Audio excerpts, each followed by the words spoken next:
감사합니다. 길을 떠나는 사람들 철로역정 네 번째 강의 시간입니다. 우리 잠깐 기도하고 시작을 하도록 하겠습니다. 하나님 아버지, 우리를 돌아보고 부족한 부분을 채우고 하나님의 은총을 마음껏 누리며 힘을 얻고 복을 얻을 수 있는 이 시간 되게 하여 주옵소서. 예수님의 이름으로 기도드립니다. 아멘. 여러 가지 힘든 상황 속에서도 같이 책을 읽고 공부를 하고 또 돌아보고 성찰할 수 있게 주신 하나님께 감사하고 또 함께 참여하는 우리 모든 성도님들에게 감사의 말씀을 전해드립니다.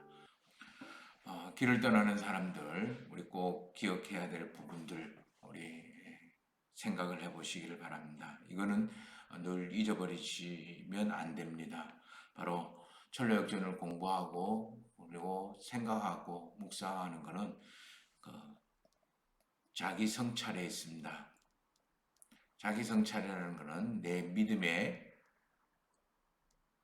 길이 어느까지 왔는가, 제대로 가고 있는가를 보는 겁니다. 그래서 자기 자신의 부족함을 무엇인지를 분별을 해야 됩니다. 그리고 그걸 어떻게 보완할 수 있는 것인지 거기에 관해서 생각을 해야 됩니다. 사람은 온전할 수 없습니다. 완전하고 온전할 수는 없습니다. 그러나 하나님께서는 우리에게 내가 완전하고 온전한 것처럼 너희도 완전하고 온전하라고 요구를 하십니다. 또 말씀을 하십니다. 그래서 결국 이 완전하고 온전한, 불완전하고 그리고 불온전한 그러한 것에서 완전함과 온전함으로 나아가는 길, 이 길이 바로 믿음의 길이요, 그리고 신앙의 길입니다. 이것을 빨리 찾고 이것을 보완하기 위하여 하나님께 의지하고 하나님께 나아가고 내 삶을 재정립하고 성찰하는 겁니다. 두 번째, 그러면 나에게 주신 은총이 무엇인지를 분별하는 겁니다. 이것을 무엇인지를 일단은 찾아야겠죠. 그래서 이곳에 관심을 두어야 됩니다. 저 같은 경우는 늘 하나님이 나에게 주신 은총이 무엇입니까? 내가 깨달을 수 있게 하고 내가 알아차릴 수 있게 해달라고 기도를 합니다. 이 기도를 통해서 나에게 주신 하나님의 은총이 무엇인지를 깨닫게 되고 찾게 되고 그렇게 당연히 감사하게 되는 겁니다. 그러면 이러한 은총을 내가 어떻게 누릴 것인가? 여기에 관해서 우리가 생각을 하고 또 진보를 하게 되는 겁니다. 결국 이러한 모든 것들은 우리가 믿음의 길을 떠나고 완성되어지고 온전해질 수 있는 그런 모습입니다. 결국 우리의 삶은 이 하나님의 사람으로 거듭났습니다. 이거를 믿음이라고 이야기를 하는 거죠. 그러면 이것을 우리는 중생 또는 새로운 피조물이라고 이야기를 합니다. 그러면 새롭게 태어났으면 아이가 점점 말을 배우고 일어서기를 배우고 말을 배우고 자기 자신의 생각을 표현하기도 하고 습득하고 나누고 그리고 그렇게 살아갑니다. 이것을 우리는 성장이라고 이야기합니다. 성숙이라고 이야기를 합니다. 마찬가지로 믿음의 생활 속에서도 믿음 이 자체가 종착점이 아닙니다. 이 믿음은 구원을 얻는 그런 출발점인 거예요. 그래서 이 구원에서 한참 우리가 믿음의 길을 걸어가서 하나님의 온전하심까지 자라게 되는 것, 도달하게 되는 것, 이것이 믿음의 길입니다. 그래서 이 성장과 성숙에는 반드시 신의 성품, 베드로 전서에 이야기하는 신의 성품에 발전시켜야 되고 발견하고 성숙시켜야 되는 겁니다. 이 신의 성품을 따지는 것을 우리는 덕이라고 이야기를 하기도 합니다. 그래서 사도 바울이나 서신서에 보면 덕을 쌓으라고 표현을 하는 이야기가 여기에 해당되는 겁니다. 그렇기 때문에 우리는 쌓아야 할 덕이 참 많습니다. 어느 하나 가지고 될 수 있는 문제가 아니에요. 균형 잡힌 모습으로 성숙하기 위해서는 우리가 보완하고 쌓아야 될 그런 덕들이 참 많이 있습니다. 그렇기 때문에 어느 하나 하나님의 위로, 아무리 좋은 지금의 상태의 위로에서도 거기에 머물러 있으면 안 됩니다. 그래서 사도 바울이 이야기하는 달려갈 길을 달려가야 되는 애씀과 노력이 있어야 된다라는 겁니다. 사도 바울이 이야기하는 달려갈 길을 달려간다라는 것은 달려갈 길, 표대를 향해서 달려간다라고 했을 때 이 표대, 달려가는 갈 길이라는 것은 하나님의 온전하심으로 가는 거고, 그리고 달려간다라고 이야기하는 것은 바로 내가 믿음의 길을 걸어간다라는 이야기이기도 합니다. 그러므로 우리 계속해서 아름다운 궁전에서의 하나님의 위로를 벗어나서 더 크고 더 놀라운 온전한 하나님의 땅으로 갑니다. 그렇게 갈 때 제일 처음 만나는 것이 바로 겸손의 골짜기입니다. 이 겸손의 골짜기는 하나님께서 이 겸손의 골짜기에서 겸손의 덕을 쌓게 하기 위해서 사단의 위협을 사용을 하십니다. 그리고 허락을 하십니다. 그래서 사단의 위협을 통해서 우리는 겸손의 덕을 쌓아 나간다라고 이야기를 합니다.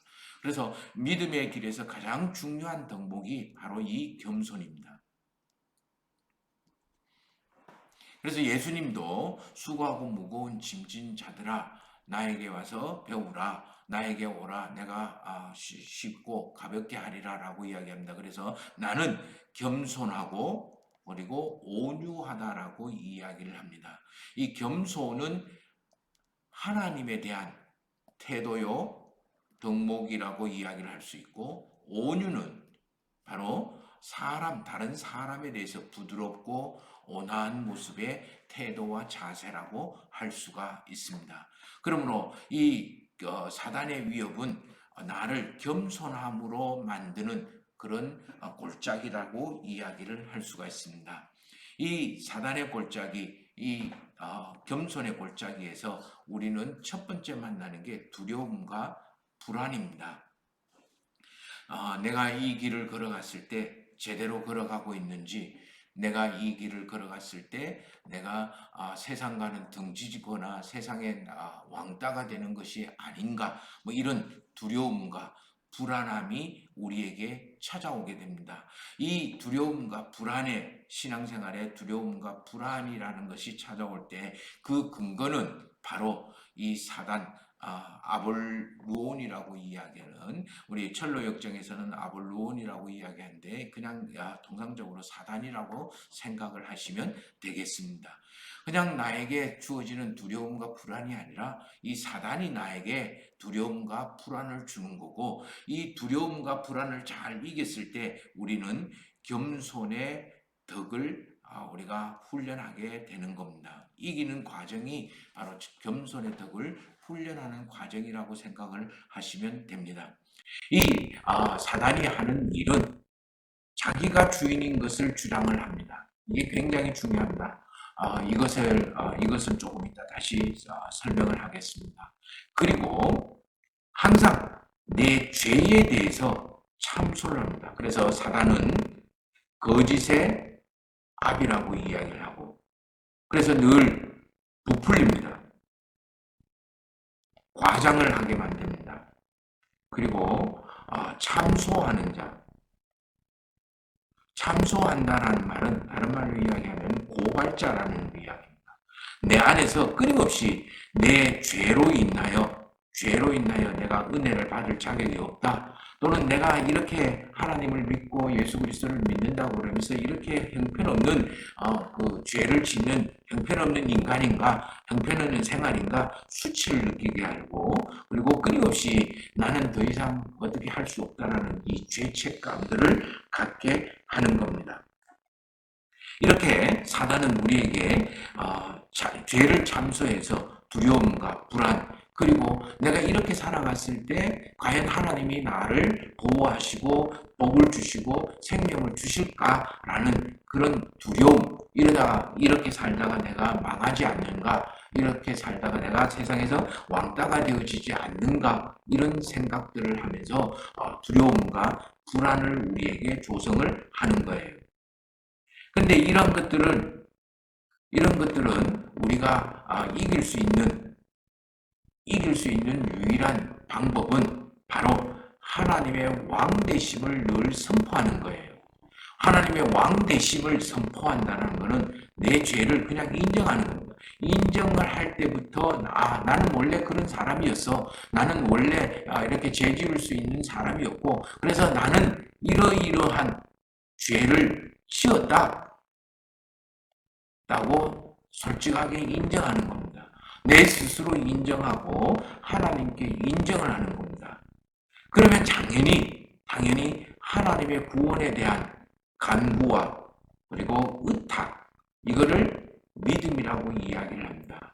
하나님의 구원에 대한 갈망, 목마름, 이러한 것들이 내 안에서 생깁니다. 하나님의 구원이 없으면 내 죄가 있기 때문에 나는 멸망할 수밖에 없다라는 그러한 그 초조함, 그래서 구원에 대한 목마름, 은총에 대한 목마름이 생기는 거예요. 이 믿음을 더욱더 담대하게 할 때에 우리는 이 사단의 위협으로부터 주어지는 두려움과 불안에서부터 벗어날 수가 있습니다. 여기에서 아까 조금 전에 이야기했는 사단은 자기가 왕이다라고 표현을 하고 있습니다. 자기가 왕이다라는 것은 두 가지 의미가 있습니다. 사단이 주관을 하게 맡기는 것과 인정하는 것과, 두 번째, 자기 자신의 자구책을 마련하는 겁니다. 자기 자신의 자구책이라는 것은 이렇게 두려움과 불안 속에서 도저히 안 되겠다. 내가 이러한 생각으로, 이러한 계획으로, 그 다음에 이러한 경험으로, 이러한 뜻으로 내가 하겠다라고 하는 겁니다. 이것은 결국 하나님에게 의탁하고 그리고 맡기고 그리고 이끌음을 받는 것을 못하게 만드는 겁니다. 그래서 사단은 끊임없이 내가 하겠다, 그리고 옛날에 내가 가지고 있는 모습들을 회복하겠다, 이런 것으로 두려움과 불안을 사용하게 만드는 거예요. 그러므로 이 반대되는 일을 함으로 인해서 이런 하나님께 맡기고 이끌고 간구하고 내 죄를 인정하는 것, 이것을 우리는 겸손의 태도라고 이야기를 합니다. 이때 하나님은 이 죄로 인하여 생긴 여러 가지의 상처들, 아픔들, 괴로움들, 그리고 자책감들, 후회, 그리고 회한들, 이런 것들을 하나님의 생명나무 잎으로 치유해 주시는 겁니다. 이게 바로 하나님의 위로입니다. 내 죄보다 하나님의 은혜가 더 크다라는 사실을 믿게 만드는 것, 이것이 바로 성령의 일이라면 이 은혜보다 죄가 더 크다라고 만드는 것, 이것은 바로 생각하게 만드는 것, 이것이 바로 사단의 일이라고 생각을 하시면 되시겠습니다. 이렇게 사단은 우리에게 위협을 주는 것뿐만 아니라 우리를 유혹하기도 합니다. 이렇게 유혹을 합니다. 이 유혹의 가장 중요한 것이 바로 의심과 회의입니다. 근데 놀랍게도 의심과 회의는 우리 믿음의 길에서 반드시 지나가야 되는 겁니다. 이것을 지나가지 않고는 우리에게 겸손의 덕이라든가 믿음의 덕이 확고해지지 않습니다. 이 의심과 회의의 골짜기에서 만나는 의심과 회의에서는 바로 두 사람을 만나게 됩니다. 이 두 사람은 하나님에 대해서 끊임없이 의심하게 하고 회의하게 하는 그런 사단의 모습들입니다. 이 사단들은 우리에게 끊임없이 하나님에 대해서 또는 신앙생활에 대해서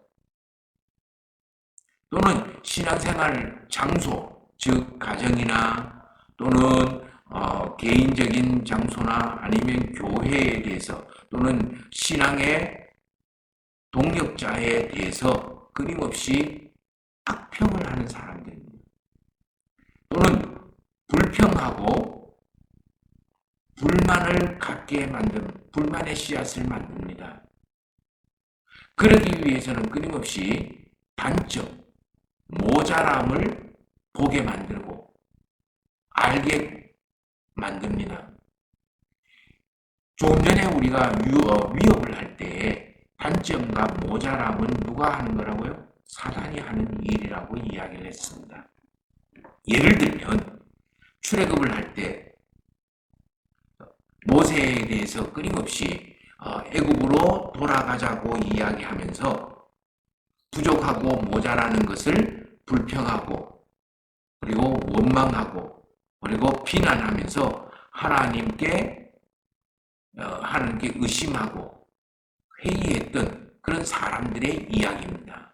또는 더 나아가서 가나안 정탐꾼인들이 12명이 가나안 정탐꾼을 했을 때 여호수아와 갈렙 2명 이외에는 다 좋다. 그러나 이러이러한 것 때문에 못한다라고 10명이 이야기하고 불평하는 것과 같은 역할을 하는 겁니다. 또 이 의심과 회의에서는 어둠과 혼돈, 무질서함이 따라오게 됩니다. 이 어둠과 혼돈, 무질서함은 이렇게 신앙생활 해봐야 무슨 소용이 있느냐? 기도해도 되는 것이 아무도 없잖아. 아니면 믿음 생활 해봐야 더 나아짐이 없고 오히려 더 힘들고 어렵다. 라는 그런 생각을 갖게 만듭니다. 그렇기 때문에 하나님의 은혜가 메마르고 하나님의 그 은혜에 대해서 갈망도 없어지고 그저 몸이 건조하게 만듭니다. 이것을 영적인 메마름이라고 이야기를 합니다. 그리고 모든 것들이 혼돈스럽습니다. 이렇게 사는 이전의 세상의 방법과 그리고 지금 새로운 방법의 충돌이 일어나게 되는 것, 서로 충돌이 일어나게 되는 겁니다. 그렇게 해서 삶이 좀 무질서해지고 혼란스러웠다라는 그런 느낌을 갖게 만드는 거예요. 그래서 내가 지금 제대로 살고 있는가, 내가 제대로 믿고 있는가, 또는 내가 제대로 역할을 감당하고 있는가, 이러한 것들을 깨닫게 만든 것. 특별히 신앙생활을 조금 열심히 하는 열정이 있는 사람들에게 찾아오는 가장 쉬운 사단의 유혹이 바로 어두움과 혼돈입니다. 해도 소용이 없고 해도 욕만 얻어먹고 해도 괴롭기만 하더라, 이런 결론을 내 안에 내리게 하는 거예요.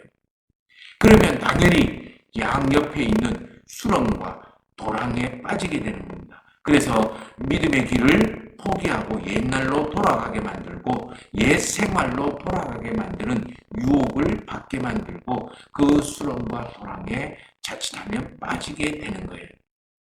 또한 동굴에 있는 거대한 두 거인을 만나는데 이건 바로 캐톨릭에서 이야기하는 교황과 이교도를 이야기합니다. 이것은 바로 잘못된 가르침이라고 이야기를 할 수가 있습니다. 사도 바울이 이야기하는 다른 복음이라고 이야기를 할 수가 있습니다. 그래서 이 유혹이라는 곳에서는 본질적인 것보다는 지역적인 것, 그리고 멀리, 그리고 넓게, 깊게 생각하고 보게 하는 것보다는 눈앞의 것을 보게 만듭니다. 거기에 시선을 빼앗아갑니다. 그렇기 때문에 눈앞에 보이는 것에 충실하게 만들고 그것을 중요하게 만듭니다. 그러나 성경 하나님은 우리에게 믿음은 보이는 것들에, 보이지 않는 것들의 실상이라고 이야기를 하고, 그리고 보여지지 않는 것들의 증거라고 이야기를 합니다. 또는 고린도 후서에 보면 사도 바울은 우리에게 이야기하기를 우리는 보이는 것에 의해서 움직여지는 것이 아니라 보이지 않는 것을 쫓아가는 믿음의 사람이다라고 이야기하기도 합니다. 바라는 것들의 실상이요, 보이지 않는 것들의 증거를 우리가 믿고 있을 때 우리는 이 사단의 유혹으로부터 분별이 가능한 거예요. 이것을 이길 수 있는 유일한 방법이 바로 기도뿐입니다. 사단의 유혹을 이길 수 있는 기도, 이거는 오직 기도뿐입니다. 이 기도를 통해서 우리는 하나님의 뜻을 분별하게 되고 깨닫게 됩니다. 그리고 기도를 통해서 우리는 하나님께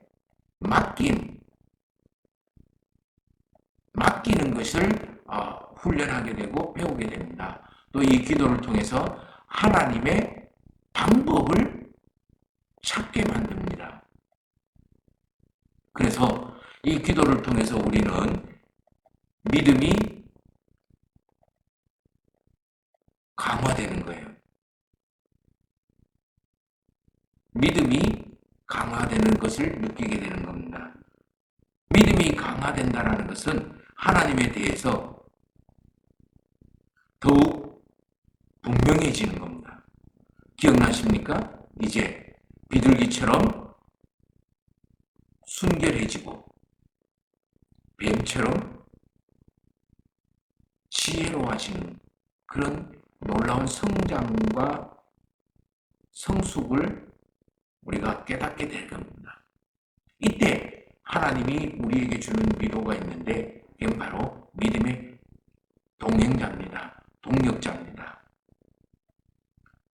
즉 기도의 동력자, 그리고 신앙의 동력자, 헌신의 동력자, 그리고 말씀에 나누고 함께하는 말씀의 동력자가 필요한 이유가 바로 여기에 있습니다. 이 동행자를 만나는 것 어디서 만납니까? 바로 교회에서 만나는 것. 그래서 성도 간에 서로 견인을 해주는 거예요.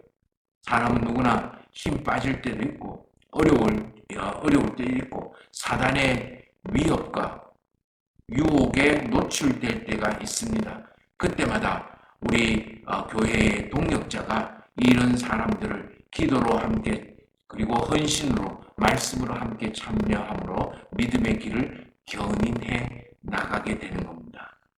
이런 것을 통해서 우리는 겸손의 덕을 훈련하고 겸손한 사람으로 내가 언제든지 넘어질 수 있고 메말라질 수 있고 힘들어질 수 있고 믿음의 길이 막힐 수 있다는 것을 깨닫게 되고 그럴 때마다 동행자를 통해서 동력자를 통해서 성령 하나님의 이끄심을 통해서 믿음의 한 계단 성숙되어지는 놀라운 은총을 우리가 경험하게 되는 겁니다.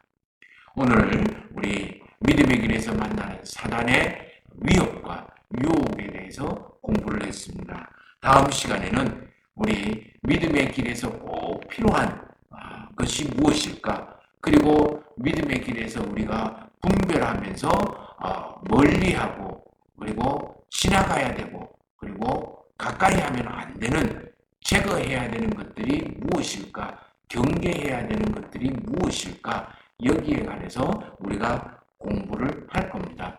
성실과 만나서 여행길을 계속 가다가 허영의 시장까지 가는 그 대목까지 책을 읽으시고 공부를 하시면 되십니다. 아무쪼록 우리 믿음의 길 조금 지루하고 어렵고 힘든다 할지라도 성실과 동행하는 다음 주까지 계속해서 우리 읽고 그리고 반복해서 읽으시면서 공부를 하실 수 있었으면 참 좋겠습니다.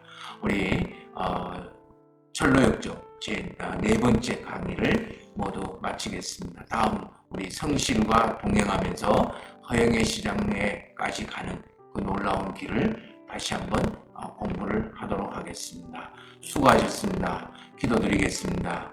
아버지 하나님, 내 모습을 돌아볼 수 있고 부족한 부분을 하나님의 능력으로 채울 수 있고 하나님이 어떻게 내 부족함을 훈련시키고 보완시키는지를 깨달을 수 있고 기꺼이 그 길을 걸어가게 하여 주옵소서.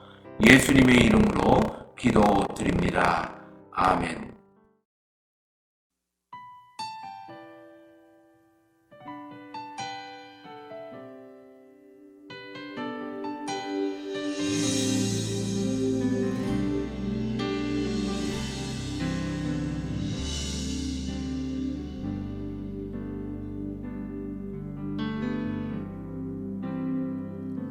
모든 능력과 모든 권세 모든 것 위에 뛰어나신 주님 세상이 증량할 수 없는 지혜로 모든 만물 창조하셨네. 모든 나라와 모든 보좌 이 세상 모든 경이로움보다 이 세상 모든 값진 보물보다 더욱 귀하신 나의 주님 십자가 고통당하사 버림받고 외면당하셨네. 짓밟힌 장미꽃처럼 나를 위해 죽으셨네.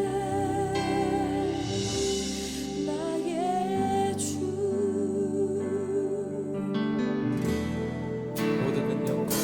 모든 능력과 모든 권세 모든 것 위에 뛰어나신 주님 세상이 증량할 수 없는 지혜로 모든 만물 창조하셨네. 모든 나라와 모든 보좌 이 세상 모든 경이로움보다 이 세상 모든 값진 보물보다 더욱 귀하신 나의 주님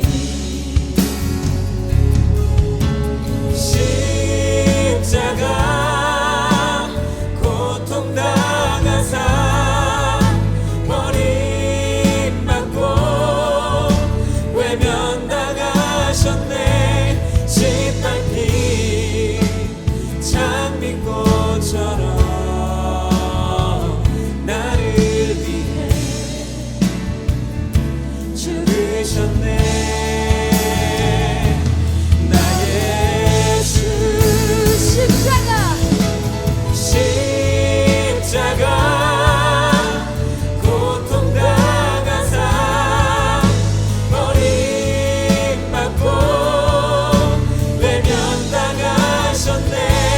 새빨빛 장미꽃처럼 나를 위해 죽으셨네. 나의 주 새빨빛 장미꽃처럼 나를 위해 죽으셨네.